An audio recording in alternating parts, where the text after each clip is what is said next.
अब बरकतें दे यशवह मशियात में। मेरा आप सबको एक बार फिर से शबह शलोम यहोवा अब आप सबके साथ हो। आए हम इज़राइल के लिए, यरूशलेम के लिए प्रार्थना करें कि मेरा यहोवा बा इज़राइल को, यरूशलेम को शलोम की आशीषें दे, क्योंकि इन दिनों में ये न्यूज़ आ रही है कि बहुत सारे दुश्मन इज़राइल के खिलाफ खड़े हो रहे हैं और वो ऐसी योजनाएं बना रहे हैं। लेकिन वचन के अंदर लिखा है जितने भी हथियार इज़राइल के लिए उठेंगे, खड़े होंगे, उनमें से एक भी सफल नहीं होगा। और ये सारी बातें यीशु मसीह के आने के चिन्ह प्रकट हो रहे हैं।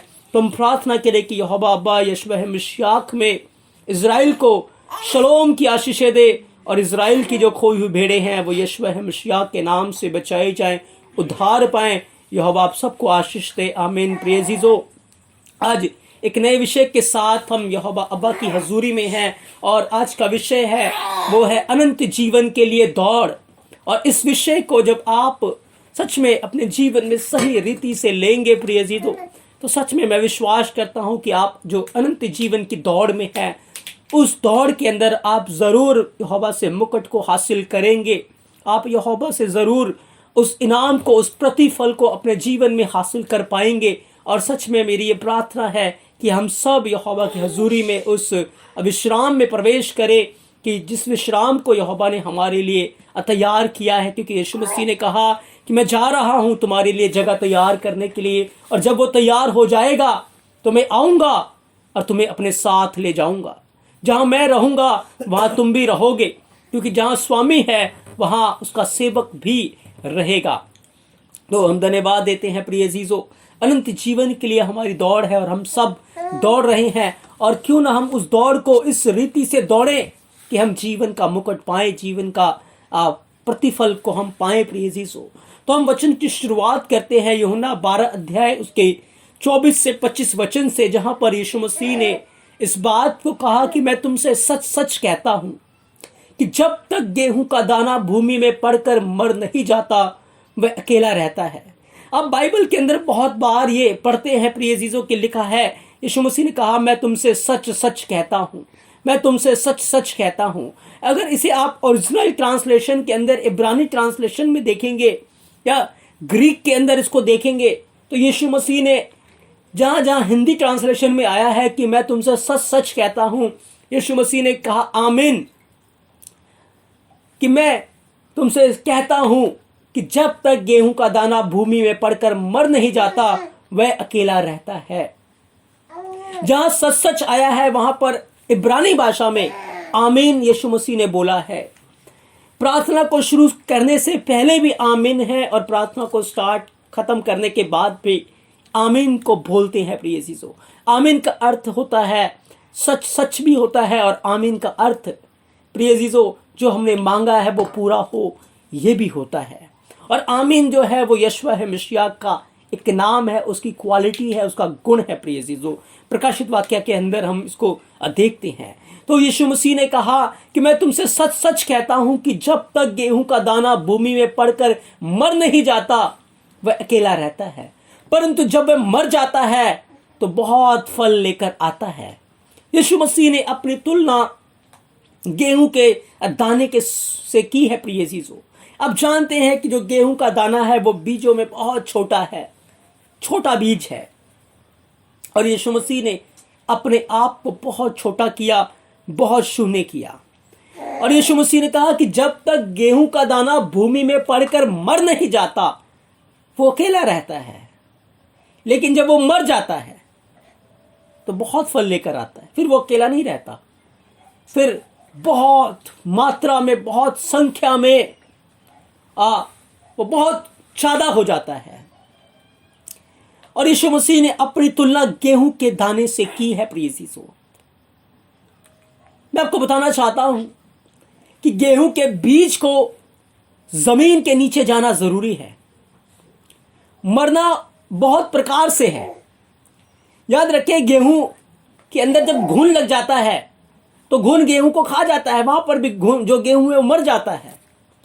लेकिन जब घुन लगने से गेहूं मर जाएगा वो फल लेकर नहीं आएगा, वो फल लेकर नहीं आएगा। वो मरने के बाद बहुत ज्यादा संख्या में नहीं बढ़ेगा, लेकिन वो मर जाएगा और उसकी स्टोरी खत्म हो जाएगी। और बाइबल के अनुसार आप देखें प्रिय अजीजों, जब एक इंसान संसारिक रीति से मर जाता है तो मरने के बाद उसकी कहानी खत्म, फिनिश। लेकिन जब मसीह में कोई मरता है तो वो मरने पर अकेला नहीं रहता, लेकिन बहुत फल लेकर आता है। ये बाइबल का सिद्धांत है, क्योंकि बाइबल के अंदर मरना भी एक बहुत आशीष की बात है, एक लाभ की बात है प्रिय यीशु।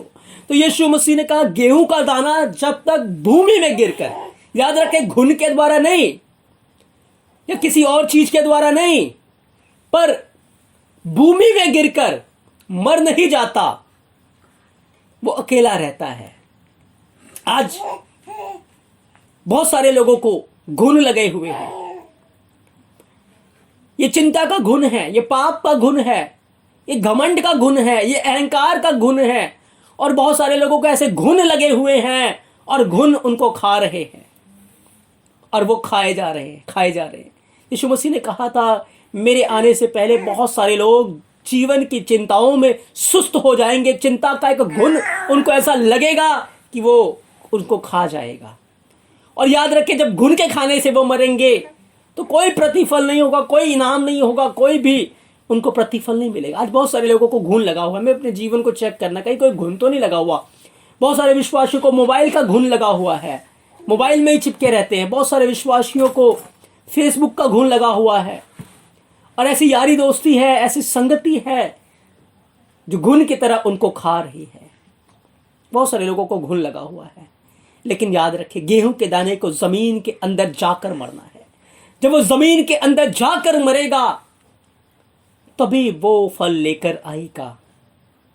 और यीशु मसीह वो गेहूं का दाना था जिसमें घुन नहीं लगा, लेकिन यीशु मसीह ने घुन को मार दिया, घुन को खत्म कर दिया। और यीशु मसीह का जो जय पाएगा, जो घुन के ऊपर जय पाएगा, जो इस जीवन की चिंताओं के ऊपर, इस जीवन के घमंड के ऊपर, शारीरिक अभिलाषाओं के ऊपर जय पाएगा, वो मेरे साथ सिंहासन पर बैठेगा। मैं उसको सिंहासन पर बैठने का अधिकार दूंगा। प्रिय अजीजों, यीशु मसीह वो गेहूं का दाना था जो जमीन के नीचे जाकर मरा है। याद रखें जमीन के नीचे जाने का अर्थ क्या है। जब इंसान जमीन के नीचे जाएगा,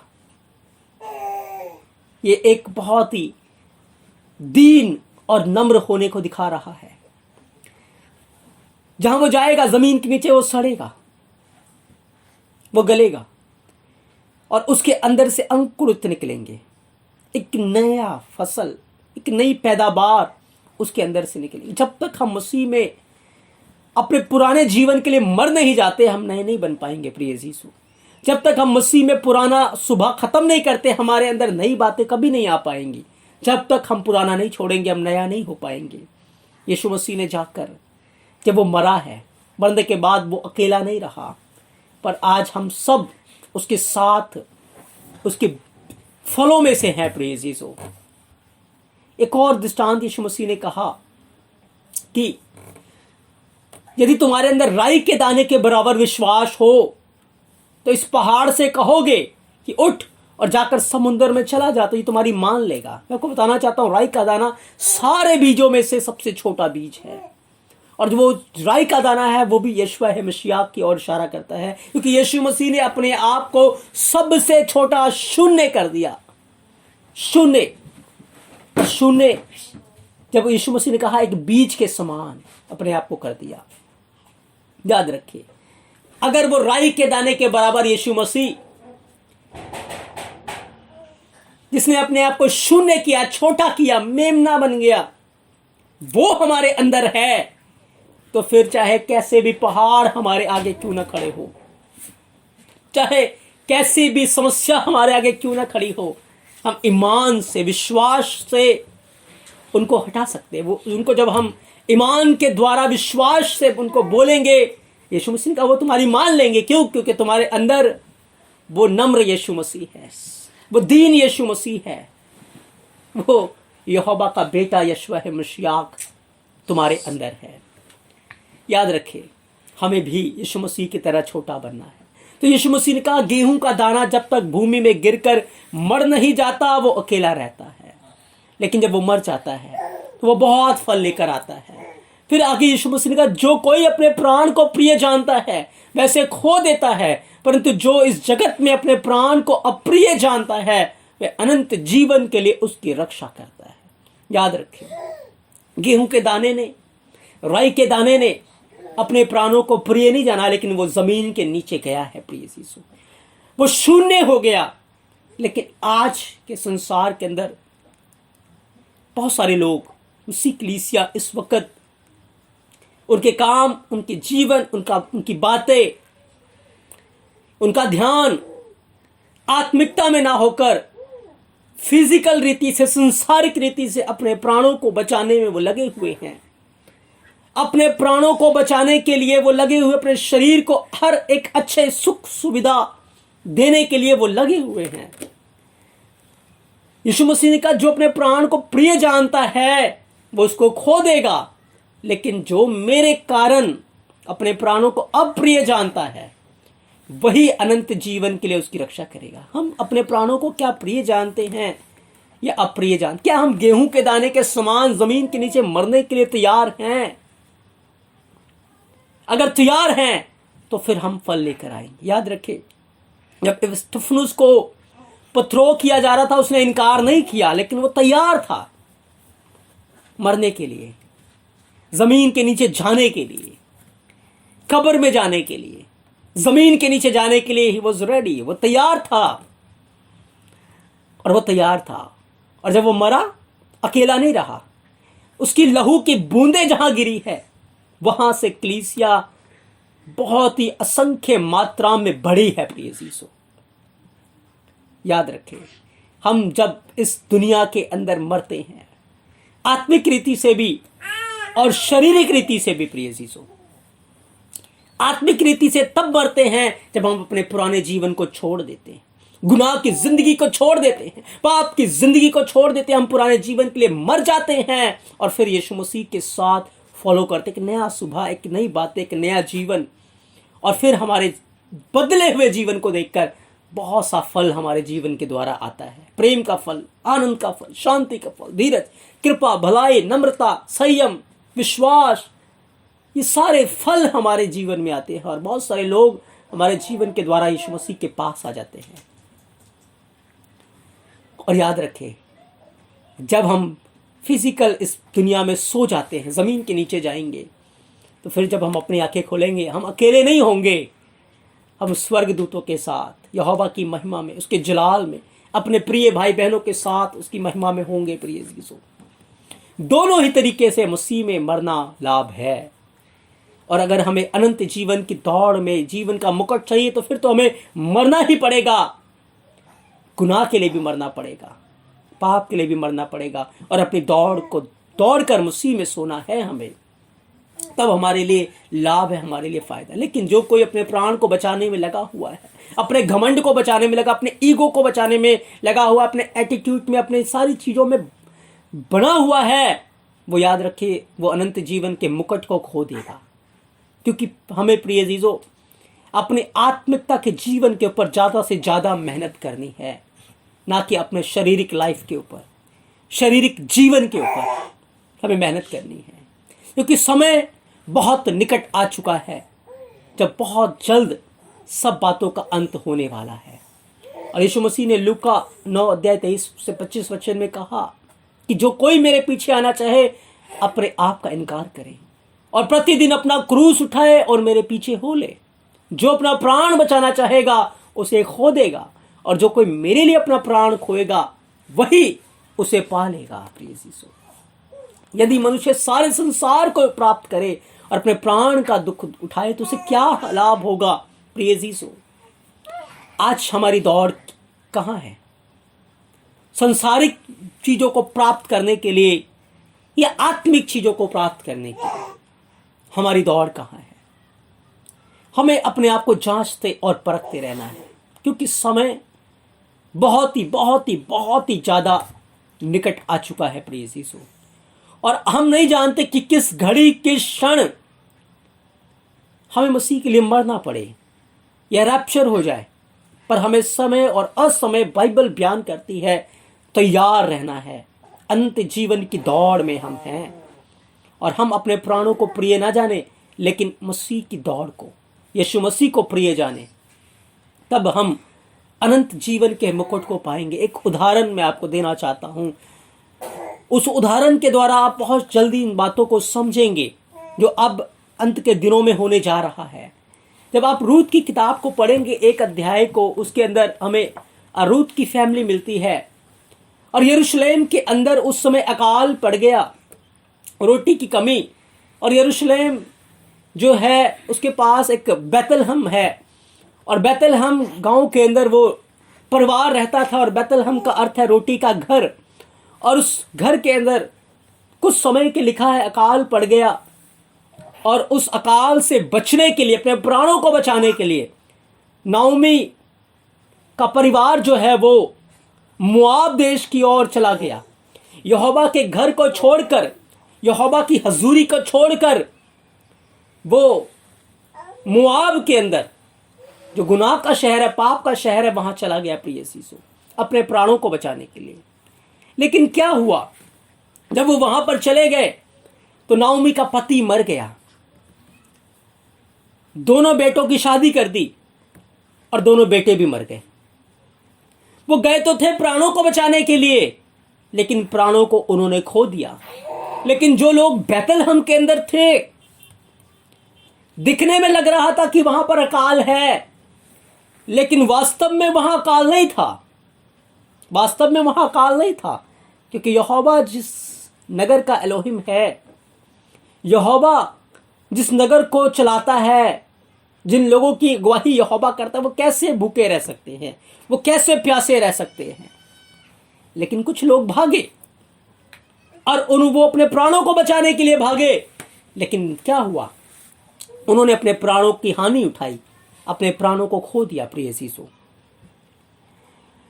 अंत के दिनों में भी ऐसा ही होगा। ऐसा सिस्टम, ऐसा न्यू वर्ल्ड ऑर्डर की और ये पूरी दुनिया जो है वो बढ़ रही है, उसमें क्या होगा, एक ऐसा सिस्टम लाया जाएगा जो कोई सिस्टम को स्वीकार करेगा, उसके पास सारी सुख सुविधाएं होंगी, उसके पास खाने के लिए होगा, उसके पास पीने के लिए होगा, उसके पास सब कुछ होगा। लेकिन जो कोई उस सिस्टम का इनकार करेगा, वो कोई लेन देन नहीं कर पाएगा, उसके पास खाने पीने के लिए या अपनी जान को बचाने के लिए कुछ नहीं होगा। और जैसे उस समय नाओमी के परिवार ने डिसीजन लिया, वो अपने प्राणों को बचाने के लिए बहुत जल्दी जाकर मोआब के सिस्टम को उन्होंने स्वीकार कर लिया, मोआब के कल्चर को स्वीकार कर लिया, यहोवा की आज्ञा के खिलाफ गए। यहोवा ने कहा अन्य जातियों में जाके शादी नहीं करना, और वहां जाकर उन्होंने अपने बेटों की शादी कर दी। और क्या मिला, उन्होंने अपने प्राण की हानि उठाई। उस समय भी ऐसे ही होगा, बहुत सारे लिखा चुने हुए लोग भी भरमा दिए जाएंगे, और जब वो सिस्टम को स्वीकार करेंगे अपने प्राणों को बचाने के लिए, लेकिन याद रखें प्राणों को बचा नहीं पाएंगे, लेकिन प्राणों को खो देंगे, प्राणों की हानि उठाएंगे। क्यों? क्योंकि यीशु मसीह ने तो पहले ही बता दिया था, जो कोई अपने प्राणों को बचाना चाहेगा उसे खो देगा, लेकिन जो कोई मेरी खातिर, उस समय जो लोग यीशु मसीह की खातिर बने रहेंगे, यीशु मसीह के नाम में बने रहेंगे, वो लोग बचाए जाएंगे, वो लोग उद्धार पाएंगे। तभी यीशु मसीह ने कहा स्मुरना की कलीसिया को कि दुष्ट तुमको 10 दिन तक जेल खाने में रख कर परखेगा, तुम पे ताड़ना करेगा, तुम्हें सताएगा, तुम्हें मार भी डालेगा, लेकिन प्राण देने तक यदि तुम विश्वास योग्य रहोगे तो फिर जीवन का मुकुट पाओगे। प्रिय यीशु, हमें उन बातों के लिए अभी से तैयार होना है कि अचानक जब वो बातें आएंगी तो फिर हम घबराहट में आकर, डर में आकर कहीं गलत फैसला ना ले लें। इसीलिए हमें आज से ही अपना जीवन प्रार्थना में, वचन में ज्यादा से ज्यादा लौलीन रखना है। हमें यहोवा की मोहब्बत में, प्रेम में बढ़ना है, ताकि हम उस कठिन समय के लिए तैयार हो जाएं, और उस समय हम मसीह का इनकार ना करें, पर मसीह के लिए मरने के लिए भी तैयार रहे। प्रिय यीशु, यहोवा बाबा आपको आशीष और बरकत दे। हम अनंत जीवन की दौड़ के विषय में सीख रहे हैं। हमें दौड़ना तो है, हमें किस रीति से दौड़ना है, हमें किस रीति से दौड़ना है। अपने प्राणों को अप्रिय जानकर हमें मसीह के लिए दौड़ना है, मसीह को प्राप्त करने के लिए दौड़ना है। तब हम अनंत जीवन के मुकुट को प्राप्त करेंगे, अनंत जीवन को प्राप्त करेंगे। लेकिन यदि प्रिय यीशु आज हम सारी बातों को, संसारिक चीजों को प्राप्त करने के लिए भाग रहे हैं, तो याद रखें उस समय फिर हमारे लिए कोई भी मौका नहीं होगा और हम अचानक उस समय गिर पड़ेंगे। इसीलिए हमें जागते रहना है, हमें सावधान रहना है, क्योंकि यीशु मसीह बहुत शीघ्र आने वाला है। इन सब बातों का अंत बहुत शीघ्र ही होने वाला है। प्रिय जीजो, उस सिस्टम के अंदर क्या होगा? प्रिय जीजो, नओमी ने तो डिसीजन लिया कि मैं अपने प्राणों को बचाने के लिए जाऊंगी,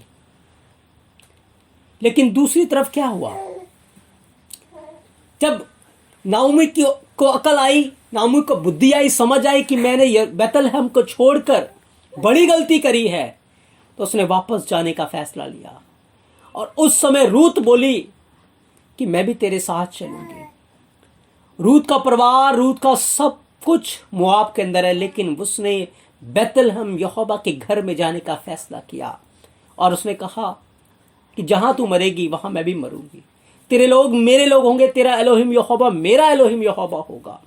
रूत ने अपने प्राणों को तुच्छ जाना, अपने जीवन को तुच्छ जाना और यहोवा की सेवा करने को उसने चुन लिया। जब उसने अपने प्राणों को अप्रिय जाना, अपने जीवन को अप्रिय जाना, अपनी सारी सुख सुविधाओं को, क्योंकि जब वो रूत के नओमी के साथ गई, रूत वह खाने के लिए भी नहीं था उनके पास, कुछ नहीं था उनके पास। लिखा वो दिन भर जाती थी, बीनती थी और फिर रात को आकर कुछ बनाकर वो खाते थे। बहुत कठिन नाई के साथ वो अपने जीवन को व्यतीत कर, लेकिन रूत ने उस कठिन बातों को चुना। मूसा ने कठिन चीजों को चुना, यहोवा के लोगों के साथ दुख उठाना उसको ज्यादा अच्छा लगा।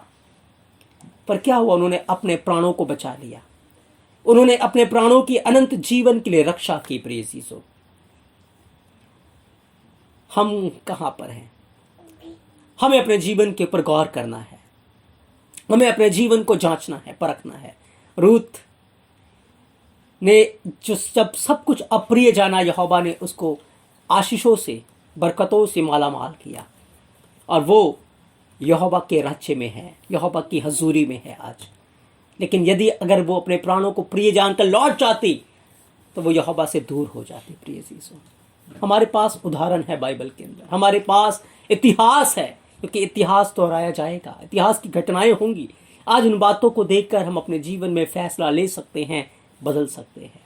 तो प्रिय जीसो, एक बहुत अद्भुत तरीके से ऐसा सिस्टम, ऐसी चीजें इस संसार के अंदर आने वाली, जिसको हम कहते हैं 666 की छाप। जब आप प्रकाशित वाक्य 13 अध्याय 16 से 17 वचन पढ़ते हैं, छोटे से लेकर बड़े तक सबके हाथ में एक चिप सिस्टम आ जाएगा, एक छाप लगा दी जाएगी। जो कोई इस छाप को लेगा वही लेन देन कर सकता है, वही अपने प्राणों को बचा सकता है। लेकिन याद रखें, जो उस छाप को लेंगे वो अपने प्राणों को बचाएंगे नहीं, पर अपने प्राणों के लिए एक भारी कलेश, भारी संकट अपने ऊपर ले आएंगे। क्योंकि लिखा है वो तड़पेंगे, उनके शरीरों के ऊपर बारीक घाव हो जाएंगे, वो तड़पेंगे, वो मौत को ढूंढेंगे लेकिन मौत उनको नहीं मिलेगा। लेकिन जो उस समय भी खड़े रहेंगे वो यहोवा से अनंत जीवन का मुकुट पाएंगे। प्रिय जीसो, वो यहोवा से आदर का मुकुट पाएंगे, महिमा का मुकुट पाएंगे। प्रिय जीसो, इसीलिए हम इन वचनों के द्वारा तैयार कर रहे हैं अपने जीवन को, कि जब हम उस अनंत जीवन की दौड़ में हैं तो हम ऐसे दौड़ें कि हम जीवन का मुकुट प्राप्त करें। हमारी आंखें मुकुट के ऊपर लग जाएं, हमारी आंखें यीशु मसीह के ऊपर लगी रहे, हमारा ध्यान यीशु मसीह के ऊपर लगे रहे और हम अपने प्राणों को, जो बातें हमारे शरीर को अच्छी लगती हैं, जो बातें हमारे शरीर के लिए लाभ है, हम उनको अप्रिय जाने और मसीह के दौड़ को हम प्रिय जाने, मसीह के को हम प्रिय जाने। उसके लिए अपने प्राणों को देने के लिए हम तैयार रहे, क्योंकि वचन के अंदर लिखा है, कौन हमको मसीह के प्रेम से अलग करेगा? क्या कलेश, क्या संकट, क्या उपद्रव, या अकाल, या नंगाई, या जोखिम, या तलवार? जैसा लिखा है, हम तेरे लिए दिन भर घात किए जाते, हम बद्ध होने वाली भेड़ों की नाई गिने जाते हैं। परंतु इन सब बातों में हम उसके द्वारा जिसने हमसे प्रेम किया जैवन से भी बढ़कर हैं। प्रिय जीसो, सच में आप जैवन से बढ़कर हैं। कोई भी चीज आपको मसीह के मोहब्बत से जुदा नहीं कर सकती, अलग नहीं कर सकती। लेकिन याद रखिए, आप खुद अपने आप को मसीह से अलग कर सकते हैं। क्योंकि फैसला आपके हाथों में है कि आपको मसीह को स्वीकार करना है या उसका इनकार करना है। फैसला आपके हाथों में। कोई आपको मसीह से अलग नहीं कर सकता, सिर्फ आप, सिर्फ आप। कोई सिस्टम, कोई चिप आपको मसीह के मोहब्बत से अलग नहीं कर पाएगी, लेकिन सिर्फ आप, क्योंकि फैसला आपको लेना है। डिसीजन आपका है। आपको डिसीजन क्या लेना है, अपने प्राणों को बचाना है या मसीह के लिए अपने प्राणों को गंवाना है। हमें तैयार रहना है, समय बहुत निकट है, हमें जागते रहना है।